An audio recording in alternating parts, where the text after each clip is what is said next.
Come on. Listen. I'm a flawed human. We're all flawed in our own ways. Okay.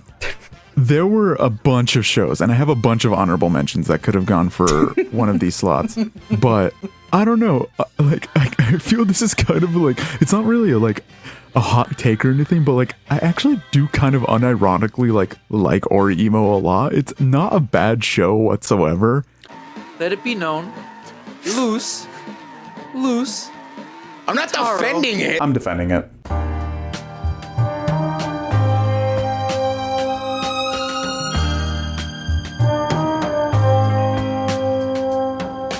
Allow me to paint you a picture. The year is 2010. Obama is in his second year as president, Shinzo Abe is still trying to get the Japanese people to have sex, and the phrase YOLO still hasn't entered into full swing of the English lexicon. A 10-year-old boy has moved across the country and is still convinced that Dragon Ball is the greatest thing known to mankind. It is. Releasing later that year in the fall anime season is an adaptation of a popular light novel, translated to English as My Little Sister Can't Be This Cute, or simply known by the portmanteau of Orihimo. This series is now known in infamy in the anime community, a dumpster fire of an era gone by. So much so that I'd like to argue that the author's follow-up series, Eromanga Sensei, has left a far more lasting impact into a modern subset of the anime community in terms of being known as quote-unquote incest trash. The first season of the Orihimo anime is now almost 16 years old as of the release of this video. I tried my best to dig up some old forums, both from when the anime was airing to even 6 years ago when I first watched it, and it's no small feat, believe me. Orihimo nowadays has a pretty simple reputation. Incest trash, innit? And while hey, I'm a connoisseur of the finest trash anime, there has been a reason why this show has been on my anime 3x3 every time I've made one. It's not just for the memes. Okay, a lot of it is because of the memes. But I've always felt like there was something truly here with this series. It wasn't just a show that was mediocre that turned into a dumpster fire. I'm here to tell you today why I think Orihimo is a low-key banger, and along the way prove that I am a full-fledged degenerate. Let's get into it. One thing I believe is important to set the table with is getting the elephant out of the room, because it's easily the most known and most controversial part of the series: the incest. Some of you watching this series might have seen a few anime before, especially Slice of Life and Harem, and wonder to yourself, why do the siblings in anime seem to be a little closer, we'll say? This is not a new phenomenon. Several anime have been called out for this issue over the years, and while I'm not too sure which the first one where Western fans lost their mind over it was, the earliest I can probably think of was Koi Kaze, which was released all the way back in 2004. Nowadays, whenever anyone thinks of Orihimo, it's probably the only thing they hear about it. It's obviously a big part of the plot, but something that stayed with me since I first watched it is, while, it's unavoidable to talk about this show without mentioning it, I think in a way, it's almost a disservice to the show to just call it incest rage bait and leave it at that. I mentioned the author's follow-up work, Eromanga Sensei, earlier, and now that is an incest rage bait show. It's a show that I left feeling there were no redeeming qualities to it. It's just kind of dog shit that at times is sort of funny, but that's just it. At the end of the day, it's still poop from a butt. What I think gets lost in the discourse of Orihimo, especially as its relevance in the greater anime sphere seems to dwindle more and more year after year, is that I believe it is a genuinely well-written love letter to otaku culture, especially the culture of the late aughts and early 2010s. Sure, I was young at the time, but I was there. This goes into an entirely different topic, of course, but what anime fans of today don't seem to understand is that anime was not this ubiquitous massive conglomerate the way it is now. As seen by even my own videos, you can nowadays be tapped into the anime community and not even know of a show, know of an event, or even really care. This is because anime as a medium has progressed to a point in the West similar to that of a regular syndicated network television show. I promise this video isn't a secret sport reference like how the Lazarus video was, but have you ever been watching a sports game on TV and then it cuts to commercial and shows an ad for a show you think like 0.0000001% of the population have ever seen, much less heard of? That is in a sense where anime is now. Back when Oreimo aired in 2010, according to a couple sources, there were around 124 anime released during that entire year. In winter 2026, I count around 100 anime being released in that one season. Obviously, both of these are some ballpark-esque numbers, but the point is, anime just comes out way more than it ever did. We have shows that pay tribute to otaku culture all the time now, but how many were there in 2010? Genshiken, Welcome to the NHK, Lucky Star, but really, that's it. This is a show that was pretty indicative of the era it was made in, and I think, honestly, it has stood the test of time fairly well. So, as much as I want to glaze this show, it's unavoidable to talk about why it's so divisive and controversial to begin with. So before I begin with my dissection of the show, let's start with what the show is actually about.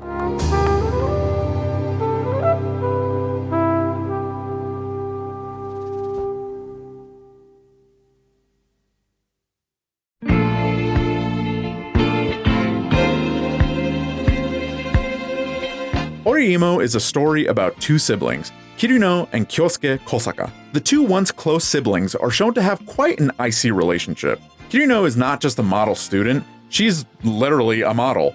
Amazing at sports and beautiful to top it all off. Kyosuke, on the other hand, is a pretty regular dude who just wants to live a peaceful life. One day at home, the two bump into each other as Kirino is leaving to go somewhere when she unknowingly drops something. It turns out to be an anime DVD, and Kyosuke is left puzzled as to who it belongs to, and if it's the seemingly perfect Kirino's, why would she even have such a thing? During dinner that evening, Kyosuke tries to gauge out whose DVD it is and seems to have a winner with Kirino. Later that night, around 1 a.m., Kirino wakes up Kyosuke with a slap. This sets in motion the entirety of the show. Season 1 is largely dedicated to what I talked about, the showing of otaku culture. From trying to make friends, keeping this weird hobby from your family, conventions, manga, anime, games, everything. Sprinkled in is fun character moments with the siblings' otaku friends Saori and Kuroneko, Kirino's friends whom she doesn't want finding out about her hobby, and we even got a childhood friend trope. The first season ends with what the show labels as the good end, in which Kirino's planned trip to the United States is cancelled, and the show just sort of ends. Honestly, if you just watch the first season, then I think the show is like a high 7, bordering an 8 out of 10. But in 2011, 4 ONA episodes were released that continue the story properly. The first of which is largely the same as episode 12 of season 1, but diverges off in the final quarter of the episode to show us what actually happened in the light novel. Kirino does in fact go to America, and the show for the next 3 episodes largely depicts what the show would be like without Kirino, which, you know, it's pretty nice, pretty good. Kuroneko is definitely the standout character of these episodes as she enrolls in Kyosuke's high school and the two's relationship develops. The first set of ONAs concludes with Kyosuke traveling to America to convince Kirino to come back to Japan. She does, and their usual hijinks continue. While one could have stopped at season 1, I feel the first set of ONAs does a pretty good job as a continuation of the show. This is where, if you're a viewer going into the show blind, I would say is another pretty solid jumping off point. If you care about otaku culture, then this is pretty much all you need to watch. If you, like me 6 years ago and me of 6 hours ago, really enjoyed these characters, then let me introduce to you Season 2, released in 2013. Season 2 doesn't have the focus on otaku culture that Season 1 did. Instead, it's way more character focused. Nonetheless, I'd say this was a pretty decent season. Kyosuke and Kuroneko do in fact go further in their relationship and become a couple. It's very cute, and I'm sure more people like myself wish that the show allowed these two to be a couple for longer. They eventually break up, shit sucks for a bit, and then Kyosuke is forced out of the home by his parents due to wanting him to focus on getting an A on a mock exam. And also because their mom is like, dude, why are you and your sister getting so close? Oh, if only you knew. During Kyosuke's new housewarming party, his harem basically fights over each other to see who will take care of his needs while he's at his temporary abode. Kirino, for some reason, gets angry at this and decides that her best friend Ayase will be the one to take point on this operation. Ayase, like every girl in the show, ends up falling in love with Kyosuke, and season 2 ends with him rejecting her. If you decided to stop here, I wouldn't blame you. The next set of ONAs are where the entirety of the controversy with the show, and quite frankly, the biggest reason the show isn't exactly well regarded, stems from. But alas, we talk about the show as a whole here because hashtag we don't stop. The first episode of the second set of ONAs begins where the last episode of season 2 does, as not only does Kyosuke reject Ayase, he rejects Kuroneko in her attempt to get back together. His reasoning both times is that he is in love with someone else. Oh no. He then proceeds to not only confess his love to Kirino, his blood-related sister, but also asks her to marry him.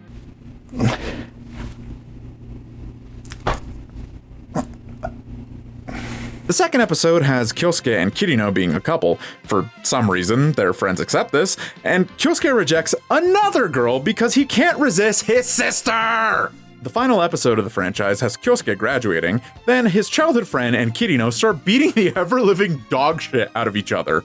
His childhood friend Minami tells him how stupid and gross this all is, and offers Kyosuke an out by being his girlfriend instead, which... honestly, girl... Jesus. Kyosuke delivers a fourth, yes, 4 rejections for his sister! The two have a mock wedding, then kiss, the internet in 2013 exploded, and then again in 2019 when Elon and Grimes did this shit, and then Luce defended the show in 2020, and now he's doing it again in 2026. We've come full circle. The show ends with the two breaking up and going back to being normal brother and sister. Normal. Man, that ending ruined it, huh? At the time when I first watched Emo in 2020, I don't recall being that opposed to the ending, but this time around though... The second ONA set is what I think takes a high 7, bordering 8 out of 10 series down to around like a 6. Is it a show that you need to watch? I don't know.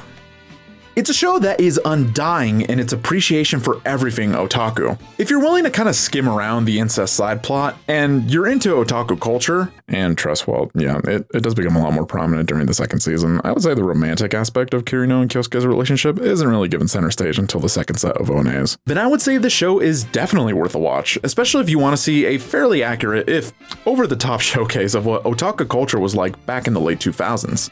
The romance between Kuroneko and Kyosuke is really cute too. I wouldn't necessarily recommend this show for a romance fan, but the romance in it is cute, if a bit a backseat to the story until the end. There is obviously a lot of plot that I just completely skipped over or reduced to a sentence, but this is an over 30 episode series that is honestly pretty packed story-wise per episode.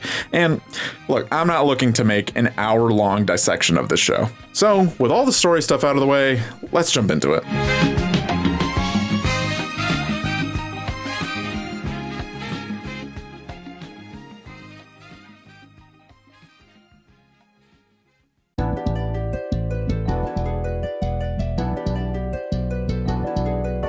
I can think of 5 distinct issues with the show. While I obviously want to talk about the massive legal situation sized elephant in the room, I feel it would be best to talk about the other things that all culminate into it. Firstly, the super obvious one, and for a lot of people the worst part of the series, and yeah, Kirino is kind of fucking annoying. Listen, I am a known tsundere lover. I'm Latino, so I assume the toxicity is just inherited into my bloodline, much like yearning. But man, Kirino is a tough sell.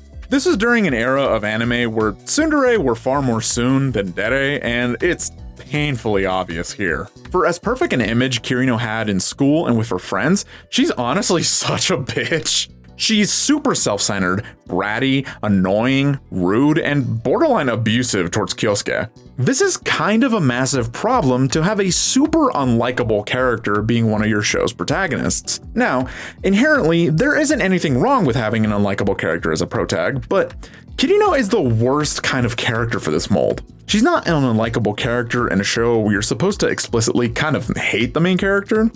She's given plenty of softer moments and moments of reflection and redemption, i.e. the typical tsundere. However, the issue is she just flat out is not given enough development to justify her behavior. She's bitchy from episode 1 until the final ONA. This issue is also evergreen because Kyosuke ultimately chooses her. Again, I will address it in a bit, but man, Kyosuke had not one, not two, not three, but 4 potential love interests, technically 6 if you include the visual novel. All of them better than Kirino, not only for him, but as characters in general. Almost all of them are nicer than Kirino, except maybe Kaneko, one of Kirino's friends and a side character who also develops a crush for Kyosuke, but she shows just about as much, if not more, kindness in the 40 minutes of screen time she gets than Kirino did in the entire series. This is subjective, but girls like Saori, Ayase, and Kuroneko are better looking than Kirino, and girls like Manami, Ayase, and Kuroneko all offer way more in terms of being a partner. Speaking of Manami, while I don't fall in this line of thinking necessarily, I know a small subsection of the Orimo fanbase fucking hates her guts, so let's get into that real quick as the next issue with the series. It's revealed during the final episode that the entire reason Kyosuke went from being this super active and, in Kirino's words, cool guy is because of Manami. Here are the facts about Manami. Yes, Manami did try to cause a divide between Kyosuke and Kirino. Yes, Manami's attempts to get Kyosuke to rely on her more led to his eventual shift from a charismatic extrovert into a far more laid-back person. And yes, Manami's treatment of Kirino when they were kids did inadvertently lead to Kirino being unable to let go of her crush of Kyosuke. These are the hard facts, but woo boy, do some people have some conjecture to introduce. Firstly, this is something I hear all the time, and I think I might have thought the same in the past, but I'm a much older man now, so no, I do not think Manami is completely manipulative or toxic. One of the facts I mentioned is that Manami's ridicule of Kirino for having a crush on her brother is exactly why Kirino wasn't able to let it go. Instead of naturally letting the crush turn into admiration, it turned into romantic love.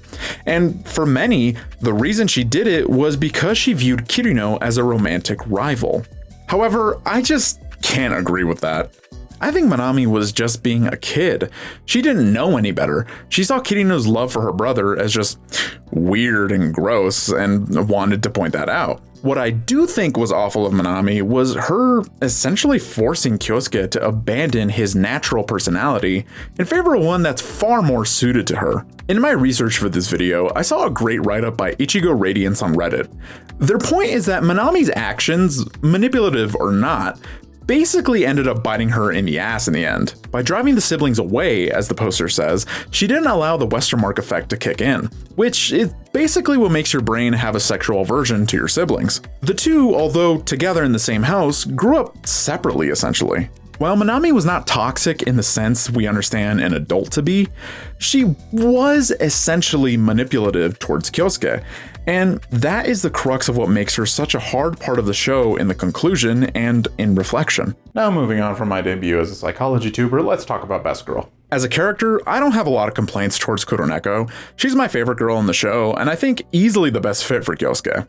My issue with Kuroneko is her stupid ass reason for breaking up with Kyosuke. I understand that it was probably pretty tough to deal with dating your best friend's brother, but the amount of tension caused by Kirino is just fucking unreasonable. There's this whole thing where Kirino gets a fake boyfriend and Kyosuke disapproved, but the key difference is that Kirino and her fake boyfriend knew they were pretending just to get a reaction out of Kyosuke, which again is fucked up.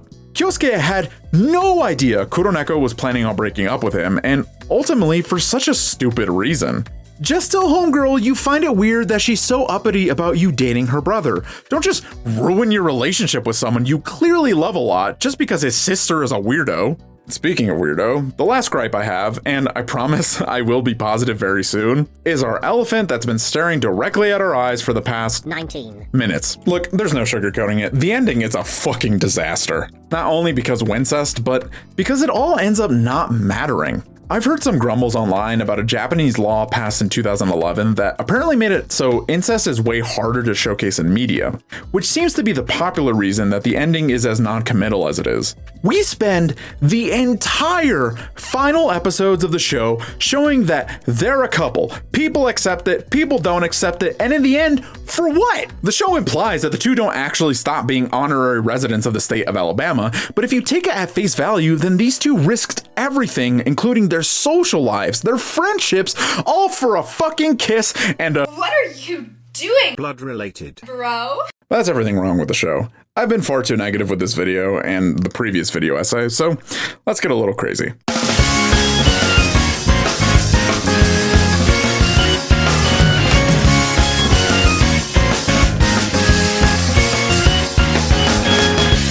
Here's something to consider about My Little Sister Ruined My Life. Has a show about otaku culture been done better since Ori-Imo? I don't know. I can't really say that it has. A modern example like My Dress Up Darling is a better show and a better romance, and it does have a huge part of it be dedicated to otaku culture, but it's more so one specific part of the culture, that being cosplay, that's highlighted in the show, not the culture as a whole. Wotakoi is a good show as well, but I remember the show less for the characters being otakus and more just for the romance. The same could be said for Loving Yamada, which does have more emphasis on the cast as gamers, but again, I remember it more for the comedy and romance than the gaming aspect of it. The only anime I can really think of that comes close to evoking a similar enough feeling is maybe Saikano? Even then, I remember the show as being about doujins, not specifically otaku culture at large. It's what, to this day, makes me feel that Ori-Imo is still a valuable show even in the modern era. Despite the fact that the show came out 15 plus years ago, the animation is really well done in both season 1 and season 2, which is a hard thing to accomplish when you have two different studios animating each season. The music in it by Sotaro Kosaki is fucking phenomenal. I mean, just an absolute banger of a soundtrack. Another thing is the show is just fucking hilarious. Every single episode had me laughing, and so many moments that are just right up my alley comedy-wise. It's fantastic at depicting just how goddamn cringe otaku culture is. Like, you and me, are fucking cringe. It's something that the series does a good job of showing, and something I think that has been definitely filtered out a lot of the anime community post-COVID. But dude, back in 2010, we were all fucking dorks. I got bullied in elementary school for just trying to read my Sergeant Frog manga. It was something that only your close friends knew about you, and something that sometimes even close friends couldn't really know the whole tale. I watched Demon King Daimo at like 11, and I basically never told anyone until I told Harry on an episode of Lucen Harlock almost 10 years later. Even now, those of us of an older generation of anime, we're still fucking cringe. There's this scene in episode 2 where Kyosuke beats a route in a visual novel, and I finally played my first ever visual novel for Sirius this year, and I reacted the exact same way.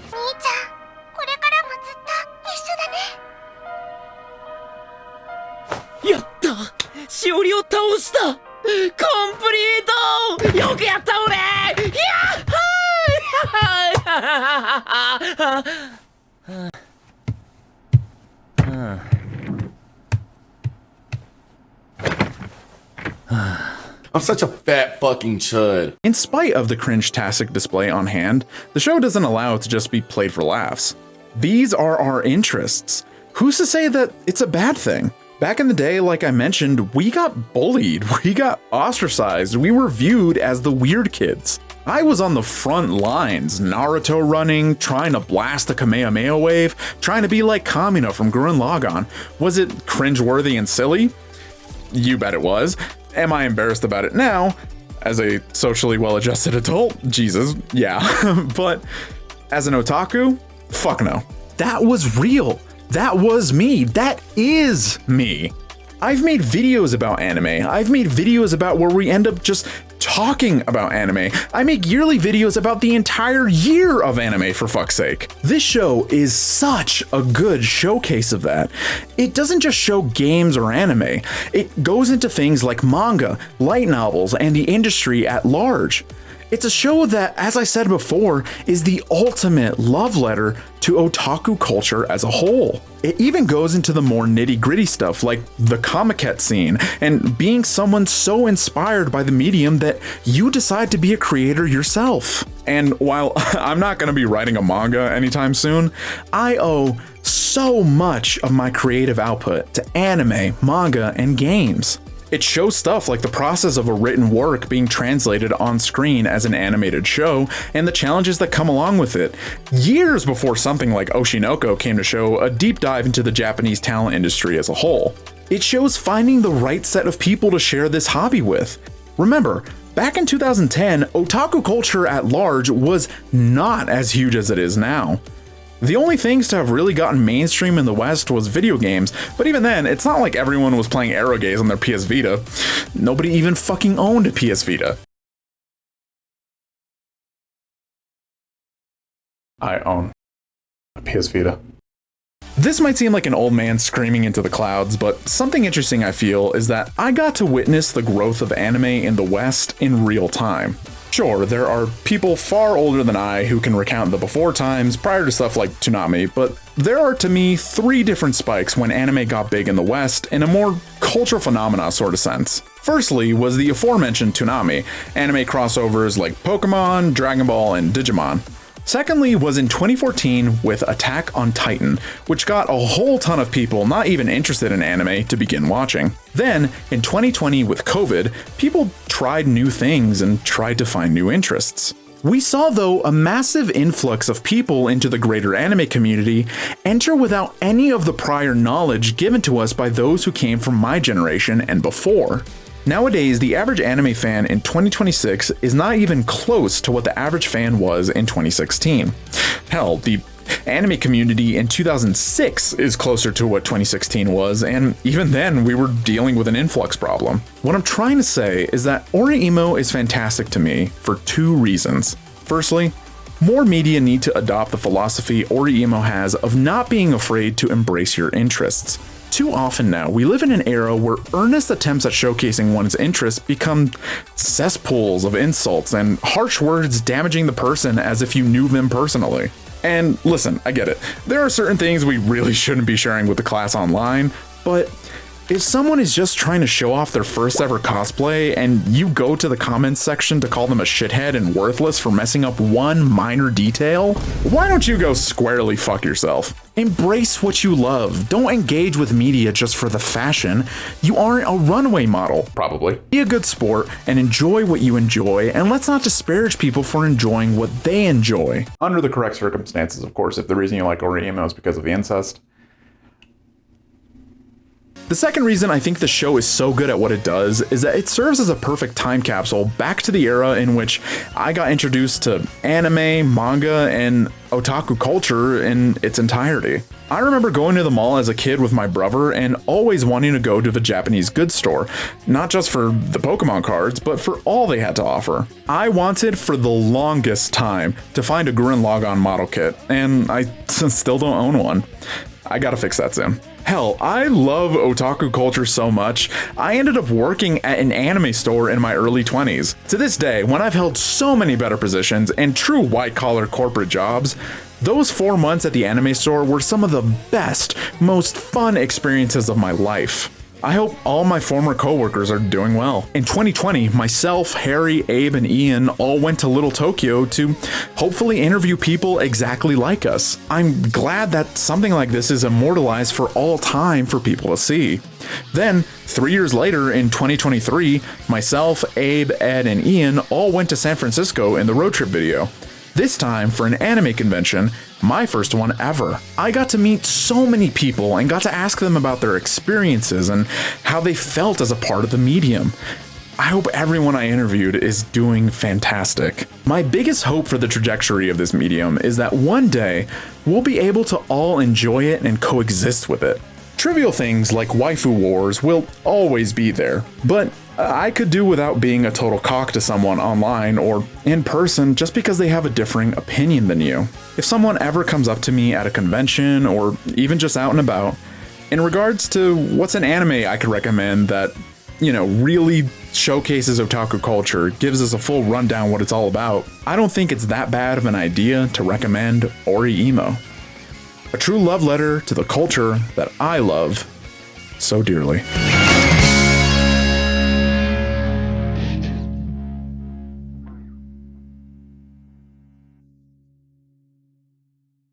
Only the first season, Jesus Christ.